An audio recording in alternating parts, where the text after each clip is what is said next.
everyone, and welcome into week 9 of DFS. This is the 1-year anniversary of just smashing in the adjusted line play report, where if you followed the advice from week 9 last year, you could have entered in a lineup into the Millie Maker that would have won you $1 million. So welcome into the 1-year anniversary of that particular week last week. This is the adjusted line play report, fellas and ladies. This is presented by Zilla Fantasy Elite. I am your host with the most, Todd Hoffman. You can find Zilla Fantasy Elite over on Twitter at Zilla Fantasy. You can find myself on Twitter at Toddzilla1337. Go ahead, give us a follow there on Twitter at those two accounts. If you're watching this on YouTube, give us a subscribe on YouTube. If you're listening to this over on Podbean, Zilla Fantasy Elite over on Podbean, give Zilla Fantasy Elite on Podbean a follow. Helps us out and gets us going and a little bit more traction in people's lives. If you enjoy the Adjusted Line Play Report, consider following, subscribing, etc., etc. So with that, let's get week 9 underway. As always, we are going to start with the highest game total on the slate. These are freshly updated as of about 8 a.m. on Saturday. So top of the morning to y'all. If you are listening to this at any time on Saturday morning here, the first game on the slate with a 50-point game total from Vegas is Los Angeles Chargers at the Philadelphia Eagles. We have, as I said, a 50-point game total. Chargers actually 1.5-point road favorites there over Philadelphia, and that's where we're going to start. We're looking at the Chargers squad. Offensive pass protection, number 9 for the Chargers. That is pretty good. Unfortunately for them, Philadelphia's number 5 at the pass rush defense. So they are getting after the quarterback and sacking them. Probably going to lead to the Chargers actually having a pretty solid offensive line, but probably not having as much time as they're used to. It's going to be a little bit quicker throws. Philly has been beatable over the middle of the field, so this is probably going to be an Eckler and Cook week with a highly targeted Keenan Allen as well. Those are the people that will be looking to attack, I guess, in DFS, especially in tournaments. Cook and Eckler stacks might be very interesting. The only thing is the Chargers really haven't, Herbert himself hasn't been doing a whole lot if he hasn't been getting pushed from the opposition there. So keep an eye out for that. I do like Eckler in this because their run blocking for the Chargers is number 13, Philadelphia number 26. We have the Chargers a little bit better than average in Philadelphia, one of the bottom 10 teams there. And Eckler should be able to get some traction in this particular matchup against the Eagles. And I do believe that he'll get a few dump-offs as well. So I do like Eckler quite a bit this week. He's probably going to be pretty chalky as there's not a ton of running back plays this entire week. So keep that in mind. On the Philadelphia side, we have the offensive pass protection at number 13. So a little bit above average. The Chargers pass rush defense is number 20 at the adjusted sack rate. A little bit below average there. It's a slight favor for Philadelphia, so they might find themselves with a little extra time.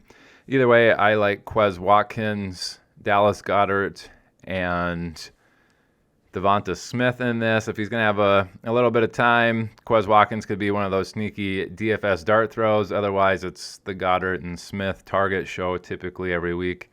Goedert probably being the best play out of all of those guys.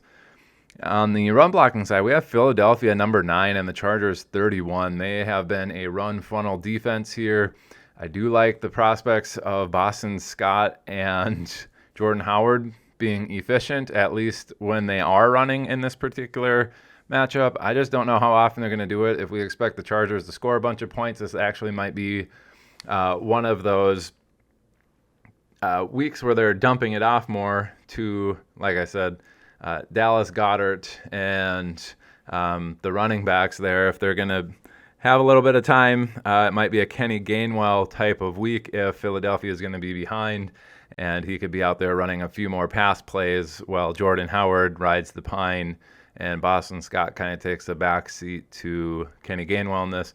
Kenny Gainwell is probably going to be super low rostered because a lot of people had him last week. He was super chalky last week and absolutely busted. I think at some point in the third quarter, he had 3 rushes for 1 yard, and that was it. No passes. They were just smoking Detroit. And if you listen to the Zilla Fantasy Elite adjusted line play report, you faded Kenny Gainwell at all costs. And you were successful there and gained a lot of leverage on a very popular running back last week. A lot of DFS sharps had a lot of Kenny Gainwell in there. I was running Jordan Howard and Boston Scott out there, and they both got there. They both had 2 touchdowns. So very successful there. Last week with Philadelphia, it could be the reverse here. If the Chargers are going to be up, it might be the Gainwell show and Jordan Howard riding the pine and Boston Scott taking a back seat with just those rushing attempts being so low and maybe 1 or 2 targets in his direction, where Gainwell's getting the targets along with Goddard and, Devonta Smith. Anyway, that is the highest game total on the slate at 50 even. Unfortunately, not a ton of high scoring affairs once the Green Bay saga unfolded there with Aaron Rodgers. So that's the number one. We have 2 of them tied for the second highest total on the week, and that's Denver at Dallas and Minnesota at Baltimore. We're going to start Denver at Dallas, 49.5 point over under. Dallas, 10-point home favorites. They should be crushing Denver, at least according to the Vegas money that's going in. And we're looking at Denver's offensive pass protection, number 27. They aren't very good at offensive pass protection. Fortunately for them, Dallas doesn't really get after the quarterback very well. They might have a little bit more time than they're used to in this particular matchup. We'll get into the Dallas defense side a little bit later, but and them being a potential play. But Dallas might find themselves with a little bit more time than they're used to. We have Jerry Jeudy coming back from injury last week, so he should be a little bit healthier this week, a little bit more integrated into this offense. If they're going to find themselves needing to pass based off of this Vegas line, he's a very attractive option. Cortland Sutton's the other option on offense. Noah Fant is out due to COVID, which if you're going to punt at tight end, this week's punt tight end is Albert Okwuegbunam. Get him into your lineups if you're smashing, or if you're punting the tight end position. He's only $3K over on DraftKings, and I think he's an absolute smash spot here where Denver's going to be behind, and the dude is just an athletic freak. 6'5", 260 pounds, and ran a 4.49 in the 40-yard dash. The guy could easily house one, especially against a linebacker or anything like that don't quite run in those 4.4s typically. Just keep that in mind. Those are the 3 pass catchers that you're going to want. On the run blocking side, it's pretty much a wash. Denver, number 20 in offensive run blocking. Dallas, 18th in the adjusted rush yards on defense. Pretty much a wash. When that happens, it's just your usual point. Fantasy producers. And unfortunately, for fantasy purposes, Denver is basically a split backfield with the amount of attempts. Half of them going to Melvin Gordon, half of them going to Javonte Williams. Melvin Gordon has been a lot more efficient with his touches compared to what Javonte Williams is doing. If I'm going to play any of these guys, which I won't be, it's probably going to just be Melvin Gordon, as he's been getting the more high-calorie touches and efficiency in this particular offense. The Dallas side, very interesting there. They're a very good offensive line, number 5 in offensive pass protection. Denver, number 9 on the defensive pass rush, but that included Von Miller playing there this season despite some injuries. They still can get after the quarterback, but they're losing Von Miller, so it's probably quite a decent it's going to end up, at the end of the year. I don't think Denver's going to be number 9. They're probably going to be more middle of the road or, in between 16 to 20 range. Dallas, number 5 in the offensive pass protection. They should have plenty of time to pass the ball. Amari Cooper, very cheap over on DraftKings. I want to say he's like $5,700. Just completely mispriced over there. CeeDee Lamb, $7,200. Dalton Schultz in this could be interesting. I think Blake Jarwin is injured or out for this particular week, so Schultz should be getting quite a bit of run there in Dallas as they run some pass plays. But on the Dallas run blocking side, they are number 1. Denver's 23rd in the defensive adjusted rush yards. That is a green-red matchup in the favor of Dallas. Number 1 versus number 23 there. Dallas should be able to run all over Denver. If Dallas is going to be up in this game, like Vegas is saying, probably a smash Zeke week. He is very attractive, not only in cash. You need to get him in your cash lineups, but GPP, he's going to be a little bit popular. But the nice thing about Amari Cooper being so cheap this week is that might actually take some people off of Zeke and lower his roster percentage, maybe a couple of points there. I do like Zeke in this particular matchup. If Dallas is just absolutely crushing, Pollard might be in play here, but late as he gets some more run and they kind of rest Zeke. If you expect Dallas to, boat race them right away, they're up 28-3 or something at halftime. They come out, it's 35-3, 35-10 halfway through the third or at the end of the third. You could see Pollard come in there and Zeke kind of take the rest of the day off. But if they're going to get up that high, Zeke's probably a part of that. And Dak Prescott as well, and CeeDee Lamb, and Amari Cooper, and Schultz. So just keep that in mind. I prefer Zeke. I do think the cheap Amari Cooper on DraftKings is going to lower Zeke's roster percentage a few points there as they kind of shift towards Cooper more than Zeke. Just keep that in mind. I do think Zeke viable both in cash and GPPs this week. Again, 49.5 point game total. Dallas 10-point favorites. That is the tied for second highest total on the slate. Number 3 game that we're going to go over, but tied for second most points at 49.5 again, just like the Denver-Dallas game, is Minnesota at the Baltimore Ravens. The Ravens are 6-point home favorites. We're going to start with the away team there, as always, which is Minnesota. Number 2 offensive pass protection, pretty good. Guess what? Baltimore, number 24 pass rush defense, not generating a lot of sacks, and that's a green-red matchup in the favor of Minnesota. Minnesota should have plenty of time to throw the ball. And if I remember correctly, Baltimore has been getting absolutely crushed by the tight ends and wide receivers here recently. So I do like Minnesota's pass catchers. Justin Jefferson, Adam Thielen, and Conklin definitely in play. A very sneaky dart throw would be Osborne if you think he's going to get one of those 6 or 7 catch games for 90 yards and a touchdown. He is a dart throw that you could get in a GPP lineup and absolutely smash. Other than that, I think Conklin, there's going to be a few people on him. Justin Jefferson and Thielen might be a little bit popular. They are tied for second for the most points on the slate, so keep that in mind. This might be a little bit chalkier than you might expect with the Minnesota pass catchers. I don't think a lot of people will be starting Cousins, as he kind of had a bad week last week. He could be a very viable GPP option this week as we look at the run-blocking offense for Minnesota at number 27 and Baltimore's adjusted rush yards on defense, number 4. Minnesota probably not going to be very efficient on the ground, which is going to lead to them passing a little bit more, especially if they're going to be down. That's why I like Cousins and Justin Jefferson in this particular one. Adam Thielen, obviously a touchdown threat. Conklin should be able to do pretty well against Baltimore. Let's move on to that Baltimore side. They are number 28 in the offensive pass protection. Minnesota number 2 in the defensive pass rush. This is one of those things, along with Jacksonville, where the adjusted line play report doesn't necessarily match up with what we see on the field on a week-to-week basis. So Minnesota is continually getting beat through the air. They might be generating sacks in situations where you wouldn't think about it. That's probably more of the offensive scheme here. Regardless if they're going to be generating any sort of pressure, it was with Danielle Hunter on their squad. He is now probably out for the season with a pec injury. I don't expect Minnesota to be able to get after Lamar Jackson as well as they would have with him there. He's probably going to have a little bit extra time compared to what you might have thought with the Minnesota defense. But regardless, we've been seeing Minnesota get shredded through the air.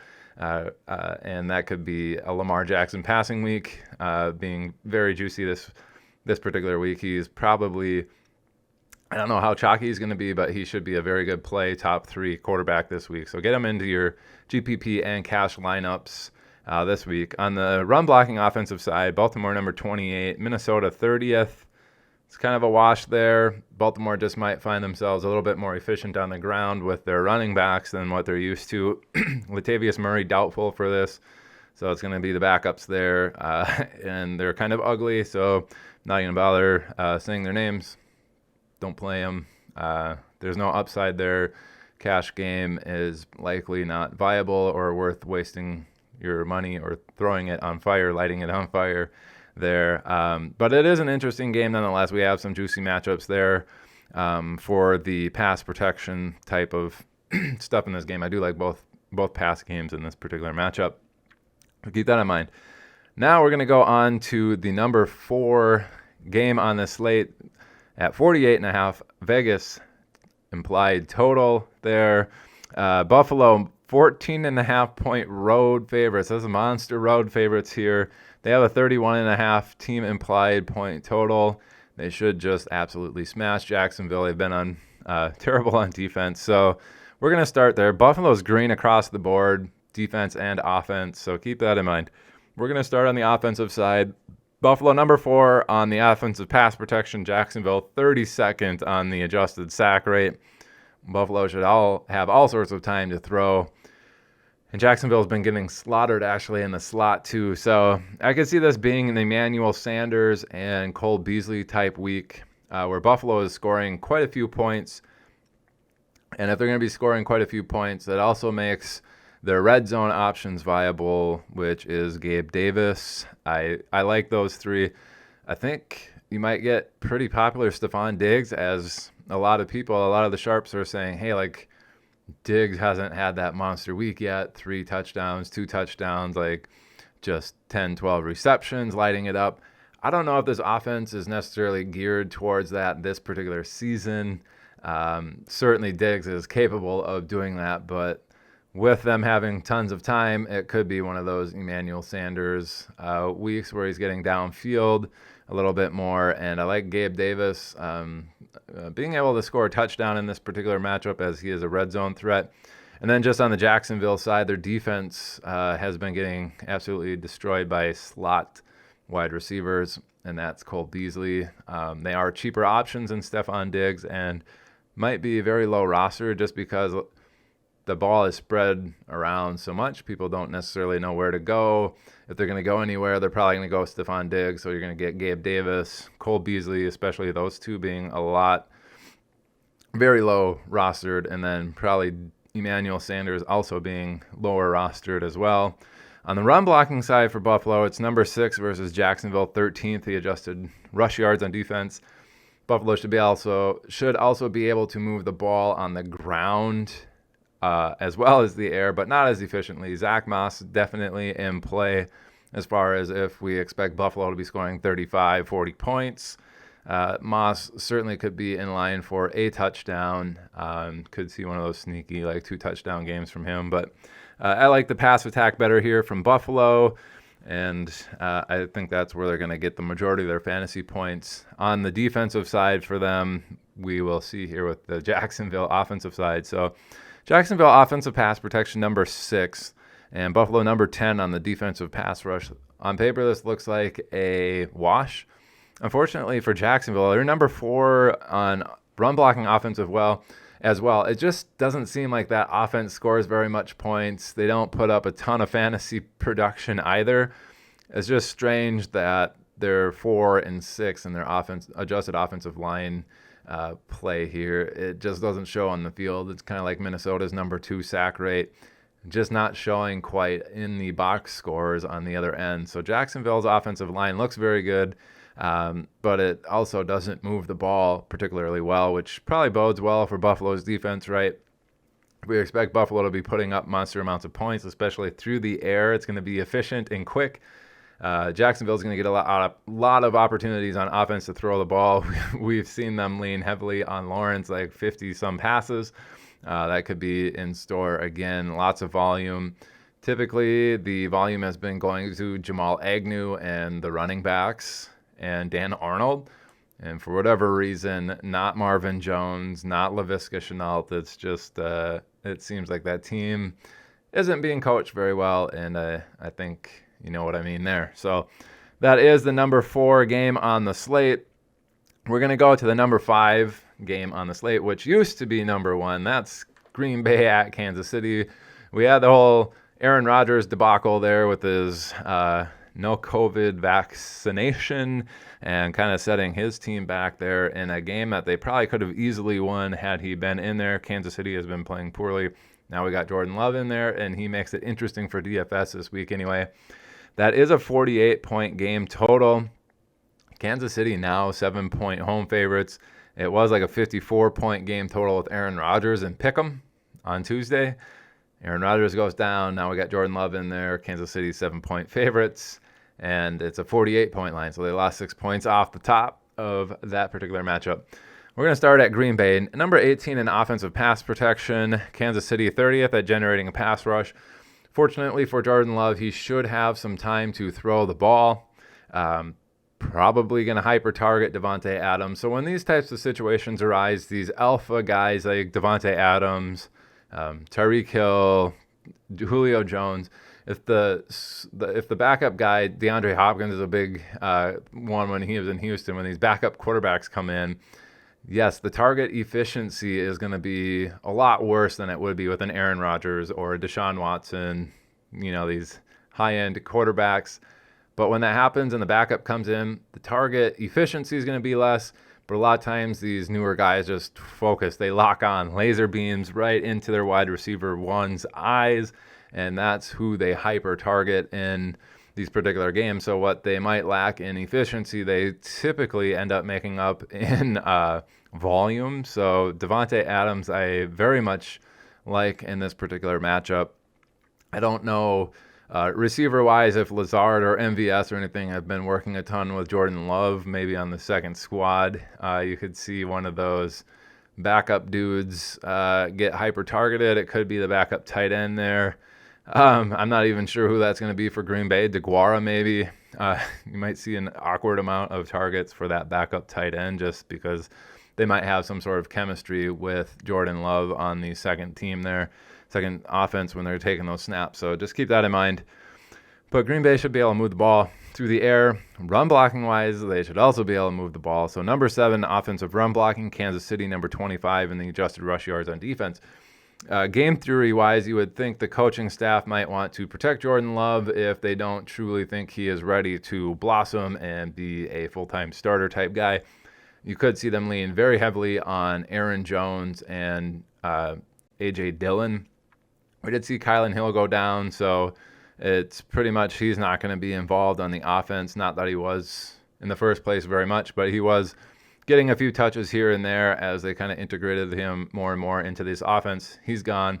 Probably just means a little bit more touches for A.J. Dillon and possibly, a few extra touches for Aaron Jones. But I think majority of those are going to end up going A.J. Dillon's direction, especially if they're going to try to just smash the ball down Kansas City's throat, keep their offense off the field. It might be the Aaron Jones and A.J. Dillon show. I'm going to be starting A.J. Dillon in my Scott Fishbowl League, mostly out of necessity. I had Chris Carson and Antonio Gibson. Gibson's on bye. Carson's still out, and it's getting pretty ugly. Started Ty Johnson, though. He had a good Thursday night game there with a touchdown. Regardless, A.J. Dillon, a GPP dart throw, I could see him having a solid 70 or 80 rushing yards, maybe 1 or 2 targets thrown in there, and a touchdown to boot. Aaron Jones could also be very efficient in this game. He could be targeted a little bit more often, too, if Jordan Love is looking to dump it off. If he's under pressure and kind of panicking, he might hopefully have sound of mind to, hey, I'm just going to dump it off to the running back. We'll see how that plays out, though. We haven't really seen Jordan Love in action. Just kind of a black box mystery there as far as what his play tendencies will be. Kansas City side, they are the 7-point home favorites. They should score a lot of points. 27.5-point game total, or team implied total here.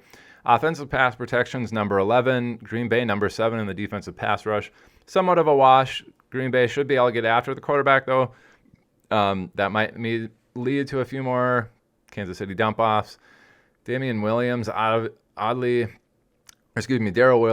has been getting a lot of targets once CEH went down. CEH, a very good pass-catching, very capable pass-catching backs, runs good routes, just not getting targeted, and then he gets injured, and Darrell Williams all of a sudden just getting massive amount of targets. I'm not sure if that was an offensive philosophical shift or if it's personnel related. And Mahomes just doesn't like throwing it to CEH. I don't know what the deal is there, but Williams has been getting targeted. If you think Green Bay is going to be getting after them, he could see another 5 or 6 targets in this game. Otherwise, I like Kelce. Not really sure if Tyreek Hill is going to get open deep, but if you expect Green Bay to put up some points and maybe not be grinding the clock, they are slower paced, which makes me tend to believe Tyreek Hill's ceiling is probably not in play in this particular matchup. You could still see him with 7 catches, 100 yards, and a touchdown, but at his typical DFS prices, that's not really getting you there in any sort of tournament. Cash game viable, sure, but in a tournament, I'm probably looking elsewhere off of Kelce. And that's more because I expect Green Bay to kind of be getting after Mahomes anyway. On the run blocking side, though, Kansas City number 8 and Green Bay 29. So that's a green-red matchup in the favor of Kansas City. Again, if they're going to be running the ball efficiently, that might be Darrell Williams getting efficient touches. I know Gore came in and looked really good compared to Williams last week and had the production as well. You could see him in there. I think that's kind of a one-off situation. Gore may have earned himself some extra playing time, but Williams had plenty of opportunities, touches. I think he had 18 last week. Just didn't do as well as Gore did with his touches. I think this could be a sneaky Darrell Williams play. I don't know how many people are going to be on him, but he could realize the ceiling with a couple touchdowns in this particular matchup. Just keep that in mind. That is the number 5 total on the slate. We're going to go number 6, which is Cleveland at Cincinnati. This one gets a little interesting with some injuries here. Cleveland at Cincinnati, 47-point game total from Vegas. Cincinnati, 2.5-point home favorites over Cleveland. Cleveland offensive pass protection, number 30, pretty bad. Cincinnati, 21 at the adjusted sack rate. So they're not really getting after the quarterback, but Cleveland's offensive line has been pretty poor in offensive pass protection. Unfortunately for Cincinnati's case, if they want to win this game, the left tackle there from Cleveland, Conklin, is out. So they're going to have a backup there at left tackle, or they might swing over the right tackle over there. But it's just going to make their offensive line all the worse. Cincinnati might be able to get after the quarterback even more than what Cleveland is used to with the backup left tackle, or just people shifting around in general on that particular team. Cleveland's strength, though, is always the run game, and that's number 2. That's going to be affected as well by that injury on the left tackle. Cincinnati, though, number 3 in the adjusted rush yards on defense. I don't think Cleveland's going to be able to run the ball that efficiently against Cincinnati, especially down in offensive linemen. If Cleveland's going to be getting under pressure, too, with that offensive lineman missing, expect quicker throws from Baker Mayfield. That's going to be Jarvis Landry. That's going to be the tight ends. I think Harrison Bryant is out for Cleveland this particular game, so you might see the tight ends with a few more targets. It still doesn't seem like the running backs are getting targeted that well. Hunt's still out. Chubb just doesn't get targets. Apparently, he's not good at running routes. Baker just doesn't target him out of the backfield. Same with Dearness Johnson. So those guys are kind of an avoid for me in this particular matchup against Cincinnati. If I'm going to be doing anything on the Cleveland side, it's probably just going to be Jarvis Landry. I don't plan on stacking any Baker in there, despite his success against Cincinnati in his career. Just an interesting side there for Cleveland. On the Cincinnati side, we have 23rd offensive pass protection versus Cleveland's number 4 defensive pass rush. I expect Cleveland to be getting after Cincinnati in this. It's going to have to lead to quicker targets for Cincinnati. We've seen Zach Taylor adjust his offense to quicker passes in the past when the offensive line has been overwhelmed. Hopefully he can do that on the fly rather than from game to game. If they expect them to be under pressure in this particular matchup, maybe that's part of their game plan this week to get quicker passes. That's probably going to be a few more targets to C.J. Uzomah, probably a few more targets to the running backs there, either Samaje Perine or hopefully Mixon if you have a Mixon truther to you. Jamar Chase, obviously very capable of running any route and getting targets. Tyler Boyd is typically that underneath route runner. But when all three of those guys are healthy, we've also seen T. Higgins be the main target attraction in town. That could be the case this week. It's kind of a lot of options there in the pass game if they're going to be under pressure. Who knows where that ball is going to go? You would think Tyler Boyd, running backs, tight end. However, we see Jamar Chase just that talented that he's going to command targets. T. Higgins just that talented that he's going to command targets. So probably all of these guys are somewhat viable. You could see them produce some numbers. I just don't expect in a GPP that they're going to be a super solid option other than possibly the running back there, getting a few more targets and a touchdown. But on the run blocking side for Cincinnati, number 11, Cleveland, number 6 on the adjusted line yards on defense. So that's also not in favor of Cincinnati. They're probably going to be a little bit less efficient on the run game. So just keep that in mind. It's kind of a game that I might avoid almost completely, other than maybe Jarvis Landry as a one-off. All right, now we're on to game number 7, or the seventh highest game total on the slate here at 46.5 points. It's Las Vegas at the New York Giants. We actually have Las Vegas as 3-point road favorites heading into the Giants, despite losing their head coach mid-season, having one of their wide receivers in a truly tragic situation, drunk driving. Don't let your friends drink and drive, folks. Drunk driving, passenger in the seat, driving 147, 157 miles an hour, a couple of seconds before they rear-ended somebody, I believe, doing like 120 or 130 miles an hour when they rear-ended a Toyota and killed at least one person that was in the Toyota as it started on fire. Passenger for Henry Ruggs had to be hospitalized. Oddly enough, Henry Ruggs just fine from the accident. It's kind of backwards on how that stuff should play out, but truly a sad situation there. But Las Vegas still 3-point road favorites despite all of that craziness that went on this week and the past couple of weeks for this team. They are 20th in offensive pass protection. The Giants are actually top 10 in the adjusted line, the adjusted sack rate. So they're number 8 in the pass rush defense. They'll be able to get after Las Vegas in this. It's probably going to be a quicker passes for Vegas, which is going to be Hunter Renfrow yet again. The dude is just a target monster. Still only 25, so if you're in dynasty leagues, Hunter Renfrow is probably a cheap buy. You can probably get him for like a 3rd-round pick, and he just produces, especially if it's a PPR type of league. He's very valuable. Otherwise, Waller, you might see him in finally another smash game for him if they're going to be under siege and getting those underneath routes. Waller could find himself with a very nice game here against the Giants. On the run blocking side, Las Vegas 25, the Giants 27. Shouldn't be terribly inefficient on the run game. They might find it a little bit more effective than what they're used to, but Josh Jacobs, not anybody I plan on starting. If anyone, it's going to be Kenyon Drake, especially if Las Vegas is going to be under siege kind of on the offensive side when they're passing it. Drake might find himself with 4 to 6 targets in this game as well. On the Giants side, offensive pass protection number 14, Vegas number 18. Kind of a watch there. Giants have all sorts of injuries along their receiving core. I don't know whatever happened to Evan Ingram, to be honest. I didn't see there were trade rumors and stuff before the trade deadline, but I don't think anything necessarily happened from them. But the Giants have all sorts of injuries on their end. Kenny Golladay, he was limited in practice. He's questionable, which who knows, like if he's going to play. That's a knee issue. I don't think he's going to play. Kadarius Toney was limited in practice. He carries no injury designation going into this game, so he should be playing. Dante Pettis, I believe, had some sort of shoulder issue. Did not participate in practice on Friday. He's not listed as out or doubtful or questionable, so it's kind of an interesting thing there for Pettis.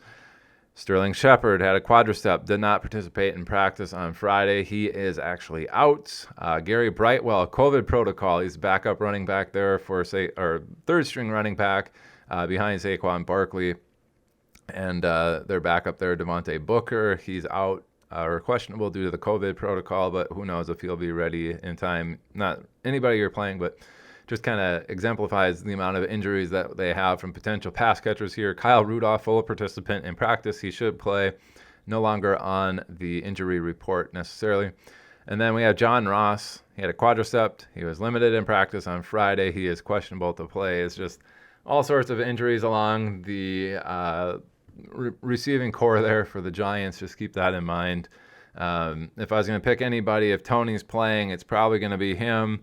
Sterling Shepard, as we saw, is ruled out. Galladay, I don't believe, is going to play, so that leaves some pretty gnarly options for you for pass catchers there. Poor Daniel Jones. I don't think he's got really anybody to throw to in this particular matchup. It's even worse on the run blocking side. They're number 31 in offensive run blocking. Vegas 20th, so they're below average, but that's pretty big discrepancy in the Vegas Raiders' favor. So Giants probably not going to be able to run the ball very well. Devontae Booker not going to be good. And as I was saying with the injuries, Barkley has been ruled out with his ankle. He had a COVID issue earlier this week, but it's actually the ankle that's keeping him out. I think he passed the COVID protocol. He was positive and then negative. So I think he's off of that COVID protocol. But his ankle is still not quite right. Maybe next week for him. But I don't expect the Giants to move the ball very well in this particular matchup, just based off of all these injuries and kind of what the adjusted line play is saying should happen. Daniel Jones might be one of those naked guys where he just runs for 110 yards and 2 touchdowns in this particular matchup, and Giants only score 14 points. Could be something like that. Just another weird game. 46.5 point game total, so not super high. They are number 7 on the slate, so not super high, but they're kind of towards the bottom end for this particular week. Number 8 out of 11 games on this particular matchup is Houston at Miami. This got a little bit more DFS implications. Guys that I feel a little bit better about playing versus that last game. 46 point total there from Vegas. Houston at Miami, as I said, Miami 5.5 point home favorites over Houston. We'll start on the Houston side. 24 in offensive pass protection, not very good. That's a red. Miami, number 27 on the adjusted sack rate. It's even worse than Houston's 24th ranked pass protection. Houston might have a little bit more time than they're used to. They're getting Tyrod Taylor back. This could be good for Nico Collins, and this could be good for Brandon Cooks. Very interesting options in DFS this week. I do like playing Brandon Cooks in my redraft. I think he's going to have a solid game against Miami's defense here. But those are probably the only 2 people I'm looking at on the Houston side. If we expect Miami to put up a bunch of points on Houston's defense, if that's truly the way you're going to go and you think, hey, this might turn into a shootout with Tyrod Taylor back and he's going to be decent, Tyrod Taylor might be sneaky with Brandon Cooks and Nico Collins as a complete dart throw stack, double stack with those 2 would be very interesting. And we've seen him be semi-mobile as well, getting 2 or 3 points just on the ground with those 20 or 30 rushing yards. He is talented in that end. Houston's run blocking is number 32, Miami number 17. I know Miami was giving it up a couple weeks ago, just getting torched on the ground. Houston doesn't really have that good of a run game, and they're kind of a full fade. Scotty Phillips, if you think Houston's going to score a lot of points and they're going to be able to run the ball in Miami, he might be the dart throwiest of dart throws, if you want to go that route. Otherwise, I'm looking to avoid any Houston players just in general. On the Miami side, they're number 21 in offensive pass protection. Houston, number 14 on the adjusted sack rate. They might be under a little duress in this, but not a ton. Expect the typical Miami receivers to get open. Devontae Parker's been ruled out, so it's probably the Mike Gesicki and Jalen Waddle show yet again. I don't think Will Fuller is back in Miami, so it's kind of limited to those 2 pass catchers. If they're going to be under duress a little bit, you might see Myles Gaskin, especially with all the receivers being out. We've seen that this year time after time after time. If we have a bunch of receivers out on a team, especially if it happens all in one week, like, two receivers went down this week, get that running back into, especially DK in your PPR lineups. They end up getting, just 5, 6, 7, 8 targets. If they're a pass catching back, they might see 10 plus, double-digit targets there for the running back, especially if when those wide receivers go out there, they end up getting a lot of those targets from the quarterback, just as they see, oh, nobody's open, bloop, dump it off to the running back. So keep that in mind for Miami, especially if you think Houston's going to get after them a little bit. You could see Gaskin with a pretty nifty amount of targets there. Miami's run blocking is number 29, not very good. Houston, number 32 in the adjusted rush yards on defense. Miami might find themselves a little bit more effective on the ground than they're used to. Again, this could lead to positive interactions for Gaskin as well as Salvan Ahmed. Just keep those guys in mind. A few more DFS options in this particular matchup than I liked in the Giants matchup, just with the way that was going. You got a couple people on Houston viable. You got a couple people on Miami where the target consolidation is probably just going to go that way, and they seem like they could be pretty decent GPP options with that target consolidation. Let's go on. Number 9 total on the slate is Arizona at San Francisco. This gets a little interesting with the injuries. I had seen a report come out where it was basically Kyler's doubtful, and it looks like Hopkins not going to play. They're only listed as questionable on the most updated injury report. The way it was sounding, it sounded like they were more doubtful than questionable, but they're not listed as doubtful. So take the more doubtful side of questionable into play here. With that being said, Arizona is number 16 on the offensive pass protection. San Francisco, number 26 in the adjusted sack rate. We know San Francisco's not getting after the quarterback, and their secondary is very poor. San Francisco gives it up to the wide receivers.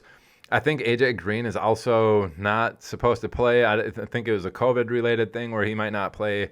Hopkins sounds like he's more doubtful than questionable. That's going to leave Christian Kirk and Rondale Moore, probably with a massive target volume. And if San Francisco's secondary is truly this poor, I do like their opportunities, especially if Kyler does end up playing, at getting a massive target share.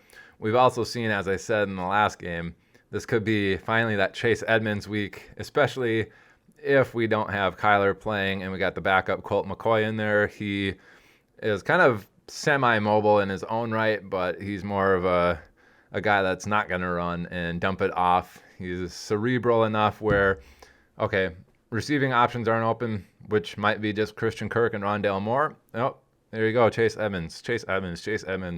You could see him with the massive target load in this, especially if you think San Francisco is going to put up some points. Just keep that in mind where, we lost these 2 wide receivers.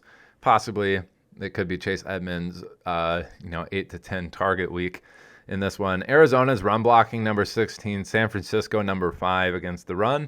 Don't expect James Conner to be very efficient on the ground. Don't expect Edmonds to be very efficient on the ground, but they're going to make it up in the pass game. With that weak San Francisco secondary and them not getting after the quarterback. So I like the Arizona pass attack in this, and 3 people specifically, as I had listed before. San Francisco side, we have 10 offensive pass protection for San Francisco, but Arizona number 6 in the defensive pass rush. That included when they had J.J. Watt. Could be a little bit different this time around, but they still do get after the quarterback even without Watt there. Regardless, San Francisco should have some time to pass the ball. Deebo Samuel, we saw with a calf injury, he seemed like he was on the more doubtful side of questionable as well. I believe he's still listed as questionable, but they are getting Kittle back. That makes it interesting. I think Kittle could see a massive target volume, especially if Deebo goes out. We could see Ayuk get a bunch, but it just seems like he's in the doghouse, and Garoppolo is not necessarily targeting him all that often.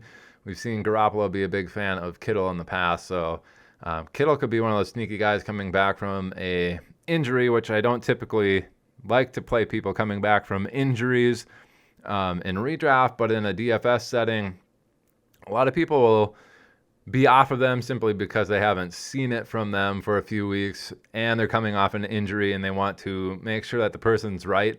So you can see some pretty low roster percentages on Kittle and a potential blow-up type of situation there, especially if Arizona is getting after the quarterback. On the run blocking side, San Francisco number 12, Arizona 21, again with J.J. Watt. He was very good against the run as well. They could be a little bit worse against the run. We could see the running backs there from San Francisco have a pretty good game. Pretty much Elijah Mitchell and JaMychal Hasty the last couple of weeks. I think Jeff Wilson, I don't think he's going to be back in this particular matchup, but he's close to getting back. He could play in this, which could eat into some Eli Mitchell. But if Eli Mitchell doesn't play, Trey Sermon's probably going to be in there and just taking over that role. I think JaMychal Hasty would maintain what he's been doing there. Just some interesting things. I'm not interested in that run game unless it's Eli Mitchell playing. Otherwise, Kittle, kind of interesting. Ayuk, if Deebo Samuel doesn't play, is interesting. And yeah, it should be a curious matchup there in an interdivisional rivals. Could see it end up actually hitting the under there as well. The 10th ranked game and the second to last one that we're going to go over is Atlanta at New Orleans. These matchups have historically in the past few years been hitting the unders. Actually, I think they're averaging like 37 some points in these particular matchups. This is a 42-point game total with New Orleans 6.5-point home favorites over the Falcons. We have the Falcons number 8 in the offensive pass protection. New Orleans number 22 at generating a pass rush. Atlanta should have some time to throw. Hopefully this means Russell Gage gets more than 0 fantasy points this week. Otherwise, Kyle Pitts and Cordero Patterson seem like the main beneficiaries of the mental well-being of Calvin Ridley, the personal issues that he's off with right now. But a lot of people are going to be off of Gage. This could be a matchup where you see him get 8 to 10 targets. Again, I'm going to play him in a higher team, so a 14-team dynasty league where you're starting 11 people, 3 wide receivers, 2 flex, and a super flex. He's going to be in my lineup there. I think he bounces back. Regardless, Pitts and Cordero Patterson are probably the ones that you're going to want to play, especially in DFS. I don't know if the other guys are going to get you there. The Atlanta run game is number 19 for run blocking. New Orleans number 2. You haven't been playing the Atlanta Falcons run game unless you're getting Patterson in there. He's running back on both FanDuel and DraftKings, so you could put him in there. Just don't expect a lot on the ground. New Orleans should be able to stymie them there. That means Mike Davis, don't play him. Just as a heads up. He hasn't been good all year. New Orleans offense, number 19 in the offensive pass protection. Atlanta 31st at generating a pass rush. New Orleans should have time. They have announced Trevor Siemian is their starter, so this is Alvin Kamara week. Trevor Siemian, not as mobile as Taysom Hill, so he's going to be checking it down a bunch. His receivers are Marquez Callaway and Traquan Smith, so they're not always open. Guess who is? Alvin Kamara. He's going to get a lot of targets. You might see Troutman with some targets in this particular matchup too, just with a different quarterback, Trevor Siemian, in there and whatever his tendencies may be. On the rush yards or in the run blocking, we have New Orleans top 10 actually at number 10. Atlanta middle of the road there at 16. New Orleans should be able to run the ball as well. So I think this is pretty much just telling us Alvin Kamara should be in a lot of your lineups this week for New Orleans. The only bad thing is this is a 42-point Vegas total. They might not be scoring a ton of points, but if New Orleans scores 3 touchdowns, I do like Kamara's chances at getting 2 of those in this particular matchup. Just keep that in mind. And off to the last game on the slate, which is number 11 out of 11. New Orleans at Carolina. We still don't have a starter for Carolina picked. A lot of people don't think it's going to be Darnold. It's going to be the backup over there, PJ Walker. Just heads up on that. It's a 41.5-point game total. Yuck. Just gross, like 41.5 points. New England, 3.5-point road favorite, so they don't think Carolina's going to be doing anything at home, which is sad. Just started off hot 3-0. Hey, Darnold looks good. Oop. We're starting PJ Walker in week 9. 6 weeks later, Darnold just blew his opportunities. With that being said, the New England offensive side, they're number 15 in offensive pass protection. Carolina's defense has been very good. They're number 1 in the pass rush defense. They should be able to get after Mac Jones. It's probably just going to be quicker passes. You might see a few more dump offs to the running backs. You're going to see Hunter Henry and Jonnu Smith likely more involved. And it seems like Aguilar had been getting a connection there with Mac Jones recently. However, I think that's not necessarily his game to be underneath. That's more Jacoby Myers. So your tight ends, the running back dump-offs, and Jacoby Myers at New England, I just don't expect them to be a super high-powered offense in this particular matchup against this defense. But if they're going to be under siege, you might just see a few more targets for those guys. On the run blocking side, New England middle of the road again, 17th. Carolina top 10 at number 9. Don't expect New England to be able to run the ball very well either. Just kind of a full fade on this particular matchup. You can start Damian Harris. We've also seen New England kind of defy the adjusted line play report this week, along with Minnesota's pass rush defense and Jacksonville's offensive line, which haven't really, the game logs and those types of stats haven't really meshed well with what the adjusted line play report has been saying. New England's been on that trajectory as well, where the offense kind of produces despite opportunities where it looks like they're not supposed to. Keep that in mind. I'm just not going to play this game in general. 41.5 point game total. It's kind of ugly. On the Carolina side, number 26 in offensive pass protection. New England defense could be in play here at number 16 in the defensive pass rush. It's not a huge mismatch, but you have PJ Walker likely starting in there. He could be mistake prone and not entirely sure what's going on behind him, but it could be even worse. So that's why I kind of said New England defense could be in play. On the run blocking side, Carolina 21, New England 19. May or may not start for Christian McCaffrey. Probably a will not start. I don't think he's quite healthy enough, and they want him to be absolutely 100% before they bring him on. So I think he sits one more week, and this will be Chuba Hubbard type of week. You could see him get a few more dump-offs from PJ Walker possibly. He just doesn't have the upside for GPPs and too risky of a play for any sort of cash play. But if you picked him up on the waivers in your redraft leagues, he's probably going to be viable if CMC doesn't start. There are a lot of injuries and buys and such for those running backs. So he could be in play in your redraft leagues, and that's about it for that. Anyway, folks, that is the last game on the main slate here for Week 9 of DFS. Hopefully we gave you some more information that you can use to go out and win money on your DraftKings and your FanDuels and any sort of prop bets that you might want to put in. And if that's the case, certainly leave a comment on YouTube, leave a comment on Podbean as well. If we are helping you win money, definitely like to see that. Hit us up on Twitter at Todzilla1337 for myself, at Zilla Fantasy on Twitter for the Zilla Fantasy Elite account there. Certainly tweet at us if you are winning some money with this adjusted line play report. Anyway, folks, that's going to do it for this particular show. Thanks for watching. Subscribe, follow, do all of that. I would appreciate it. So with Zilla Fantasy Elite, who is presenting this week. So thanks for watching. Let's go win some money together, folks. Bye.